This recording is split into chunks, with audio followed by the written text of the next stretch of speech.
Oju Abe o, Oju Abe. Ọlọ́run ọba gba ẹnu mi sọ̀rọ̀. In as much as I don't want to clown you. But anyways, ibo lẹ ti máa ra àwọn ọkùnrin yẹn náà. Like, ṣé máa lọ ká wọn lórí wáyà ni? Àbí because abẹ́ lọ máa ń dẹ wọ́n nínú omi bí ẹja. Where do you used to get? Èmi ò clown now.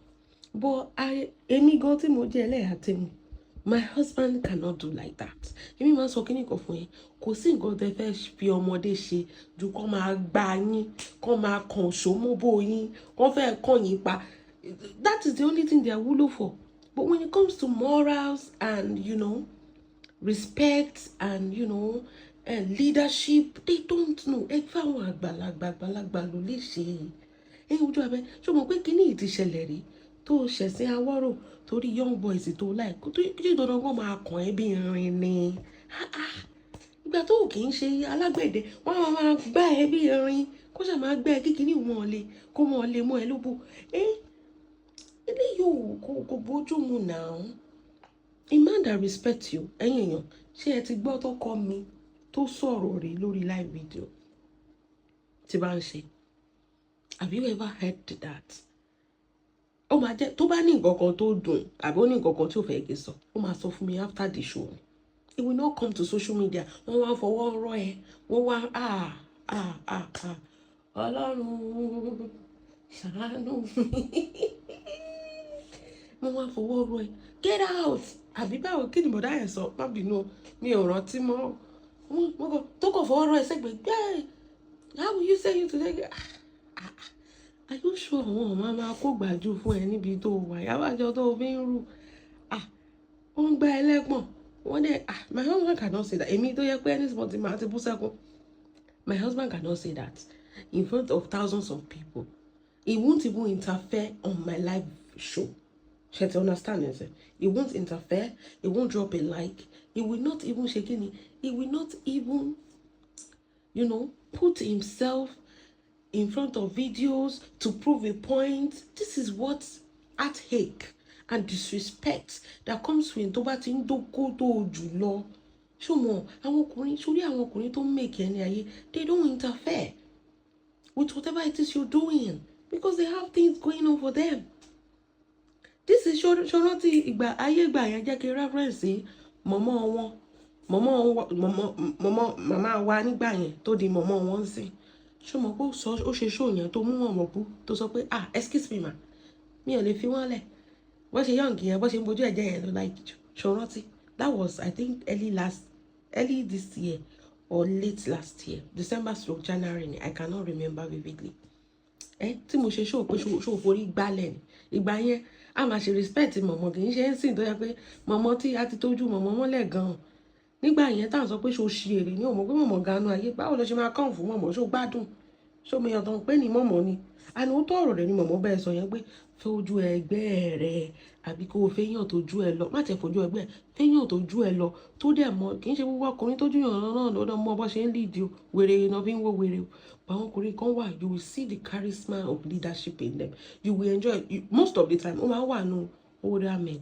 But torí ẹ̀pọ̀n tẹ́ ẹ fẹ́ gbà àtọ́jọ́ tó ti ń ṣe pàpà súnfẹ́ yín náà ṣé kò tẹ́ ẹ tí ètò ní ṣé ẹ fẹ́ balẹ̀ ayé jẹ ní lẹ́yìn ọmọ mélòó ṣe bó ti bímọ tán Ojú Abẹ, you are over 50 and you are still looking for somebody tó máa gbá màmá ẹ lóko. Like, it comes with respect. Tó bá tiẹ̀ máa dóko wàá dóko tó jẹ́ pé kò ní wá embarrass ẹ lọ. Ṣé orí bó ṣe ń crop ẹ? Imagine kọ́kọ́ ẹ fi ẹ̀ṣẹ̀ sìn kọ́ máa crop ẹ kiri bó ṣe ibi tó ti fọwọ́ rọ ẹ yẹn kó má tẹ̀ lọ forí ṣán kínní. Kò ṣe pé ó ká ẹ tó ń ṣe nǹkan kan àbó rí nǹkan kan tó strange. Ó rí comment lásán tẹ́ni ẹ sọ pé end the live video, comment lásán wo bí ọmọkùnrin yẹn ṣe react. Ajé mi Ojú Abẹ o tún ti ó má jẹ́ sọ̀rọ̀ burúkú sí ẹ, mi ìfẹ́ sọ̀rọ̀ òdì sí ẹ. Comment lásán. Now imagine the matter escalated. Ó máa tiẹ̀ orí ẹ̀ máa gbá kínní kọ́ máa sọ pé àti gbé màmá rẹ̀ ilé náà wọ́n máa kọ́ fún ẹ báyìí. O ti dóko, rest in preference, rest in okó ọmọ kékeré wo owó tí mo ní mò ń yẹ àwọn ọmọdé yẹn wọn ò ní respect wọn máa fojú ẹ̀ṣẹ̀ ó rí bó tún ṣe ayé mi ó tún bàjẹ́ ó tún lọ moot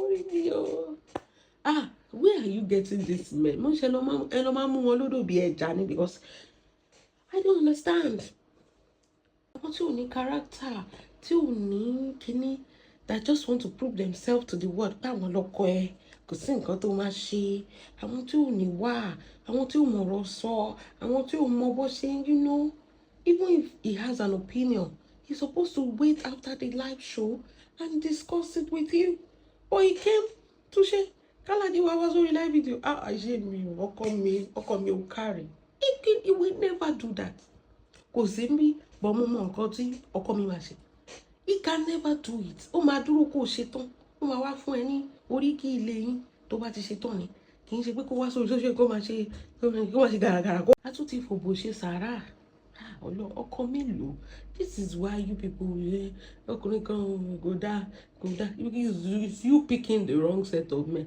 ẹ̀kan tó bá máa yàn báyìí ó máa yàn ni èèyàn kì í torí okó yan ọkùnrin èèyàn kì í torí pé ó handsome ó wà photogenic a máa dánú fọ́tò ó ṣe é rí mọ́yàn wo eléyìí tí ò ṣe é rí gangan lọkùnrin kó má ṣe é rí mọ́yàn àwọn ló mọ bó ṣe ń kẹ́ obìnrin ẹlòmíì photogenic lásán ni àwòrán ni ọkọ ẹ má fàáyìn o your husband is so cute ẹ wo wọn ní wá ọkọ ẹ má yọǹgì o àyọǹgẹ ló ń gbé wọn ò lè tọ́jú ayé mi o ó ti fọwọ́ rọ ẹ sẹ́yìn láti Ọlọ́run relationship yẹn ti tó how many years owó ṣe ń tiẹ̀ Ọlọ́run mo máa ga Ọlọ́run I cannot relate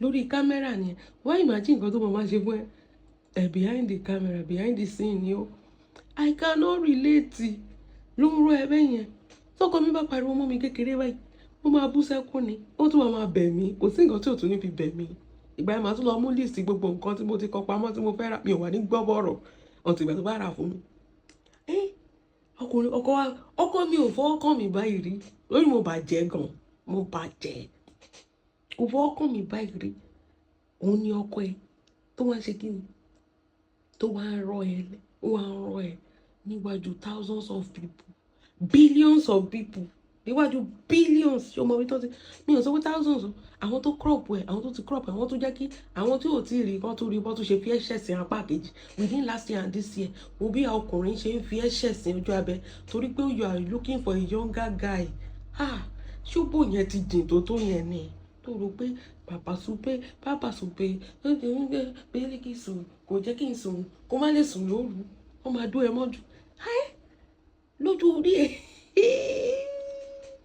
Ọlọ́run ẹ kàn fáìn ni ẹ lọ́pọlọ mo sọ sk ní o ẹ̀gbọ́n mi dáadáa ẹ̀gbọ́n mi tó ṣùọ tó máa fowó ránṣẹ́ sí mi tó máa fi star ránṣẹ́ sí mi sk rẹ o ó fẹ́ kú lórí ọ̀rọ̀ ẹ ní fẹ́ rú àwọn sk yẹn ẹ máa fẹ́ yàn sk kò lè wọ́n bó ṣe wà yẹn kò lè pààyàn kò lè kó àwọn ọmọ bọ̀tí ni tó máa fowó ṣèkẹ́ ẹ̀ tó máa pọ́n ẹ lé even if he has an opinion he will not come and disgrace you online ẹ ní fẹ́ rú wọn ẹ máa fẹ́ àwọn oníṣòkòtò péńpé tí ṣòkòtò wọn máa gbé ṣòkòtò sí bẹ́ẹ̀ rẹ́ẹ̀dì ẹ máa sọ pé yọ̀ǹgẹ̀ lẹ́fẹ́ yọ̀ǹgẹ̀ tí bojú yín jẹ́ báyìí lọ́nà ayé mi ò ayé ẹ wo ṣé ni mo kọ́wọ́ láyà mi báyìí pé ìwọ Ọlọ́run ọba o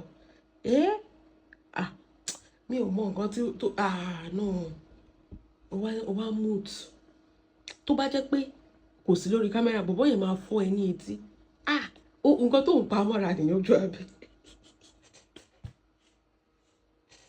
lọ́yọ̀ ọmọdé báwo ni wọ́n ṣe máa ń gbọ́ owó yẹn náà ọmọdé búrò kó ojú ẹ̀yìn mi ìmọ̀ bí òwe ìgàn ta lè mọ nǹkan tí mo sọ Ọlọ́run ní jẹ́ kẹ́nu mi pa mi ẹ̀yẹ́ ọ̀rọ̀ burúkú tó ń tẹ́rin tẹ́ bá rí bó ṣe rọ̀ dànù kò tiẹ̀ máìlì kó lọ forí gbá nǹkan kó lọ fún ó kàn rọ̀ sẹ́gbẹ̀ẹ́ ó wà lọ mute ayé mi o ó wà lọ mute ìgbà tó ti mute wọ́n ti mọ̀ pé everything gone wrong even your containers after ìgbà tí ọkọ ẹ kúrò mẹ́yìn ṣọ́kọ ẹ nìyẹn ọkọ ẹni bá pànà kì ló máa gbé nǹkan nígbà tó ọkọ Ọlọ́run ṣe kìkú ṣọkọ mi Ọlọ́run bá ya yín lálàájì kẹ́tì ẹ̀ dọ́là kẹ́tì ẹ̀ fẹ́ ládìẹ̀ kẹ́kẹ́ mọ nǹkan tó ń pè ní ìgbéyàwó ó yẹ kó máa rọ ẹ sẹ́yìn ó yẹ kó Ọlọ́run mo tún bẹ́ẹ̀ ké kó yẹ kó lè tó báyìí ọkọ ẹ ti mọ̀ pé blogger ni ó ti mọ̀ pé wọ́n máa tó ṣe ó ti mọ̀ pé àwọn ọkùnrin kan máa ṣe kínní ó dẹ̀ lè jẹ́ pé àwọn tó ń ra star fún jù nìyẹn àbí tó ń fún ní gift jù nìyẹn bọ́ ọkùnrin máa jowú ni alájí o oh my God. What a friend we saw in Jesus. Ọlọ́run alájí ò kálá gbogbo kinní yẹn alájí máa rí àwọn méèlì tó star báyìí alájí akọrin ẹ̀rìn àgbọ̀kùnrin torí ó ṣòfò ọkọ mi like ó ṣòfò nǹkan kékeré ò lè upset ẹ bó kí lọkọ ẹ wá lórí live stream ẹ. Let's be frank, if you are dating a responsible a man that has sense kò lè wá sórí ó ẹ lè rí ọkọ mi lórí live stream mi kí ló fẹ́ wá ṣe tó yẹ kó máa bá fans mi jà ta ló máa sọ fún ẹ pé kò pa live yẹn who are you to tell her that oh my God, it's always this broke men with stupid egos. Where do you get them? Ṣé orphanage lẹ́tí lọ máa ń ṣàwọn ni àwọn eléyìí ò jọ àwọn tó rówó rí now. They don't even know how to handle a woman. You are not supposed to talk to your woman like that online. You're talking to her as if she's a nobody in front of orí bí Oju Abe ṣe ń gbọ̀n. Ayé mi mo ti gbọ́. Ta la máa pè báyìí? Wọ́n tún ti bójú ẹ jẹ́ o. Oju Abe. No. You don't have to go through all this. Last year to this year, less than 6 months, ó tún ti Sesin awọ́rò lọ́wọ́ ọkùnrin. Ayé mi. Within every 6 months ni. Every 6 months, Oju Abe. Lọkùnrin máa ń fi Sesin. Wọ́n ṣe ọkọ Pamela ṣe Sesin. Ọlọ́run Sesin. Ó tún ti Sesin mi sí lọ́yà. Ọlọ́run, I know ẹ kàn ṣe mí ni like you don't have to see. Love is acceptance, is tolerance, is a lot of things. But let me tell you one thing. As a older woman, Oju Abe, lọ́pọlọ. Ọlọ́run, I don't know what you're thinking. Sorry, Emi, before I put my puna, I always put respect. Respect comes before, ó lè kù mí bí irin. If you are not respecting me, tó bá kù mí, mo mọ̀ kó máa wá disrespect me. So I will never put you in front of respect. Kò possible. Wo kó gún ẹ̀gún láti bí báyìí. Kó gún dé Naija. Kò sí nǹkankan tí mi ò lè fi respect mi ṣeré. You have to pick a man that is very intelligent. Intelligent kì í ṣe ń pa ìwé o. Tó ní ọpọlọ. Kò yé ẹ. That can handle things like a man that can lead, not control. Sórí ọkọ tó ní yẹn is controlling you, is not leading you. Ìyàtọ̀ nìyẹn, kò ní leadership skill. A leadership is not him scolding you in front of thousands of people where he can make sure that after the show, tó máa parí show fẹ́ sọ̀sọ̀ rí life ni, tó dẹ̀ máa wá express ara ẹ̀. This is one thing I don't like. Don't let this thing repeat itself. Ó ti tán. Ìfẹ́ ò le tó tó yẹn. I don't know. I don't understand. I cannot relate. Like my husband will come online and come and be embarrassing me like that. It doesn't even, it's not interested. Ìgbà tí mo ṣe bẹ̀rẹ̀ lọ́wọ́ ṣáàtì mímọ́ dẹ̀ ti block ẹ̀ pa. Kò tí ẹ̀ rántí mọ́. It's not interested. That person who might embarrass me in front of people that he knows that these are the, in fact, okay, as a woman, àwọn ọkùnrin ló ń fún yàn star jù. Tó bá jẹ́ ọkùnrin tó wà jealous, ìyàwó ẹ̀ ó fẹ́ lose the chances ìyàwó ẹ̀ from getting money on social media ni. Ó lè jẹ́ nǹkan tó ń dùn máyẹn. Oju Abe is a fine lady that used to bring her body outside like this, like kì í ṣe pé ó ṣíra lẹ̀ ó máa tight gbogbo kìíní. Ó máa dàbí pé ìgbà tí condom bá ráàpù máa ra okó tó wà fún pa. Bó ṣe máa kó gbogbo ara hàn síta ní nǹkan tó ń ta. That is why you always attract men that doesn't respect you, because I don't understand. You don't have to bori go bobo, but at the same time you have to be decent. You have never occurred to me being decent. You are used to occur to me as if you are looking for dick, like you're looking for porn. Modesty kò sí ńbẹ̀. And for your age, you are so controlled about your beauty, and that is what you are putting out, your body, and that is why you attract these crazy men. Of course, they are not going to respect you because wo bó ṣe rí ẹ náà, wo bó ṣe mú ẹ náà. wípé you are always selling, you work. How can I? Ọlọ́run má jẹ́ o, tí àtàlájì bá fira wa sílẹ̀, màá wá kọ online pé I am single and searching. This is my age, this is my address, this is my phone number. A serious man. Ọlọ́run má jẹ́. Ọlọ́run má jẹ́. You used to write it. You are so desperate. I mean, you are desperate for a man. I don't know. You are just fine. It's just beauty. You don't get sense. How do you want a man that will respect you? No, it's not done. They know the man knows he doesn't have anything to offer you. That is why he can come outside and embarrass you like that. Because ó ti mọ̀ pé ìwà tó bóyá wọ́n lòun fún lówó ojú ọmọ ó ti wà obvious pé ó ti mọ̀ pé it's not a long time thing. Because if it's a long time thing, your husband will not come to your live stream and embarrass you. That is the hardest pill that you cannot swallow. Ọkùnrin ò kí ń ṣe bẹ́ẹ̀, a real man ni o ò tí ì rọ́kọ gidi o to come and embarrass you. Ìgbà tí ìṣe pé òun ṣe nǹkan tó wà ṣe kínní, ṣe ti understand is tábà sọ pé bóyá you are flirting with a man or you are ṣe kínní kan, you're going to sọ pé okay, end the life and that is wo bó ṣe gba náà jẹ. That means the house is already on fire kó tó wá sórí social media. If you cannot use his words outside social media and he's talking to you like that, talking to your fan base like that, your fan base are what makes you. They give you stars, they give you gifts, they give you everything. Without them, you are nothing. Ọkùnrin kan ló máa ń fún yàn obìnrin lọ lórí gíní. Bẹ́ẹ̀ni, your male audience, they are very, very generous. Male audience, máa wà generous ju female audience lọ. It's the truth. I'm not kidding. As a man, you have to understand that this is this person. Ibi tí Oju Abe ti make owó nìyẹn. This is ibi tó tiẹ̀ ti mọ̀ nìyẹn àbí ibi tó bá ti wọ̀ o mọ̀ kó ti ń ṣe kíní ìkó tó di pé mi tiẹ̀. You are supposed to understand, and whatever it is, ìgbà tí ń ṣe pé ń gbé sáré ẹ̀ kọjá mọ́ṣáláṣí or ń disrespect ẹ̀ ní orí live stream gbogbo ṣe flare up. Àwọn obìnrin bẹ́ẹ̀ yẹn náà lè ṣe fún o because àwọn ló máa ń pick wrong because kì í ṣe irú èmi máa lajú mi lẹ́wà yìí máa ranjú mọ́ lẹ́wà yìí kí tó mọ́kọ ni. And I don't run after small boys because of his picture worthy, his photogenic, ó fine dáadáa. Mo ṣe rí mọ́ pẹ̀lú ọmọ kékeré, wọ́n máa rò pé ọmọ kékeré. His insecurity, midlife crisis náà ń pè yẹn Oju Abe. If you don't date your age, it's midlife crisis. Pé àwọn ọmọ tó bá kéré jù ẹ̀ lọ́kàn lè rò pé you are àgbàlagbà ní you are 50 or 51 or something. Kí làwọn ń pọ́nlé lágo mélòó? Age tó wà ó yẹ kó máa fẹ́yàn tó jẹ́ pé ó máa dán báyìí ó máa glitter ni. Kì í ṣokó ni ó ń jẹ́ obìnrin dán. Owó ni o, kò sówó lápò àwọn bọ̀bọ̀ yìí, ó rí bó ṣe ń kanra ni. Àwọn ọkùnrin tó bá ti sówó lọ́wọ́ àwọn ló máa ń ṣe rádaràda kiri lórí social media. Kò sówó lọ́wọ́ eléyìí, ó rí bó ṣe wá ń bojú ẹ̀jẹ̀ online. Ó máa tún ba live stream ẹ̀yẹn jẹ́ to the point that ó ní rówó make kì í ṣe pé ó fẹ́ fún ẹ lówó ọ̀kan. Ó máa ba ṣó ti fẹ́ gan ni, ṣé ó ti fẹ́ sílé ní iṣẹ́ tí ṣe ní káyìn.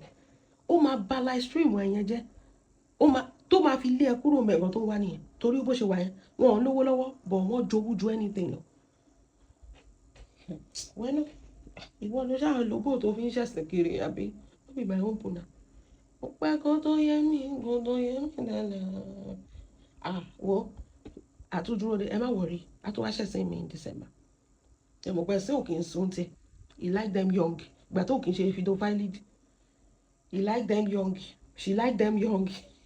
Ọlọ́run máa jẹ́ èmi tí máa kó sọ́run kó góòdì báyìí tí máa jáde pẹ̀lú oríṣadé ọkọ ya òrọ́kọ ẹ̀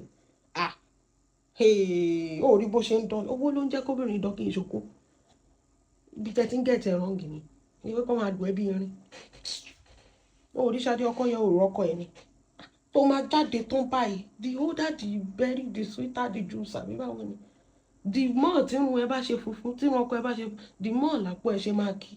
Owó yẹn ni when you can take money and buy Chanel bag and buy anything you want to buy. Nǹkan téèyàn jókòó tì nìyẹn o. Àwọn yẹn wọ́n ń tọpinpin obìnrin.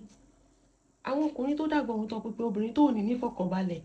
Ẹ rí pé mo lè sọ̀rọ̀ bó ṣe wù mí, mo lè ṣe bó ṣe wù mí. No one doesn't care. If this is what makes me happy, okay, no problem. Ó tiẹ̀ ti òfin ẹyọ kan tó fi ilẹ̀ ni. You must not open your face. That is just it. And I follow that. Lẹ́yìn yẹn, ọkọ mi ò ṣọ́ mi lọ́wọ́. Kò ṣọ́ mi lẹ́sẹ̀ lórí social media àwọn jáde àwọn màmá kígbe mọ́ àwọn fans congratulations ẹ kú oríire o. Well, your shame they shame me o, but it's your choice now. You enjoy it in preference. Bẹ́ẹ̀ni, àwọn ọmọ obìnrin tí ò lè relate bẹ́ẹ̀ni. Mi ò lè relate o. Wọ́n lè máa fọwọ́ rọ́ mi sẹ́gbẹ̀ẹ́ torí kíni. Kọ́ máa embarrass mi lórí live stream. Well, it's your choice, Oju Abe. Wàá wà okay eventually. Ọlọ́run jẹ́ kí nǹkan tó mọ̀ jẹ́ kó pa ẹ́ ń jọkùn.